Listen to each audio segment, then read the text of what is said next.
Hey there guys, another quick video here just to help some folks out.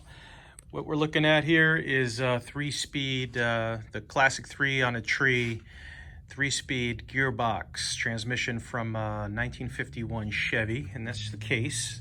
It's mostly empty, but I think for those who are going to be taking this transmission apart, there's a tricky bearing that sits.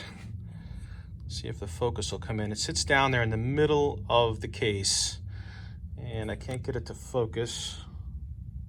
There, now you almost see it. You see that thin black line right there? Here I'm kind of pointing to a thin black line. Well, that's a groove that's cut into that bulkhead there, where the bearing sits down in there. And it's retained. Here's the groove on the bearing. There's a groove right there on the bearing, and this ring, this spring-loaded steel ring, sits in that groove. Obviously it goes around the bearing, hugs the bearing, and sits in that groove, and then holds the bearing into the center part of the casing there. And it's tough to get out. It's tricky to get out. If yours is going to be oily and greasy and dirty like mine was, it's even tricky to see it. But according to the manual here, you need this tool, special expanding tool J3185, which of course, no one has and you can't find it. So you got to improvise. So just sharing this little trick with you. I use this round file.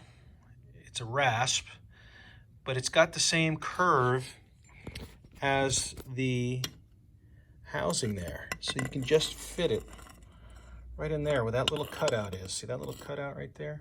It's the same shape, and you fit it in there. And if you work it, see how it's tapered? If you work it in there, I'm not showing you with the bearing in there because I don't want to have to redo it, take it out. But you can imagine, you use that thin edge and you just push it down, and you capture that notch right there where that little flare comes up, and you get it in there, and then you twist and push, and sure enough, that retaining ring will open up, and then you can get the bearing out, pushing it through in the same direction. You push it through down into the gearbox. So anyway, I hadn't seen that anywhere online, and I hope that helps somebody out there, because that is a pain. That is a pain to get out. All right, good luck, everybody.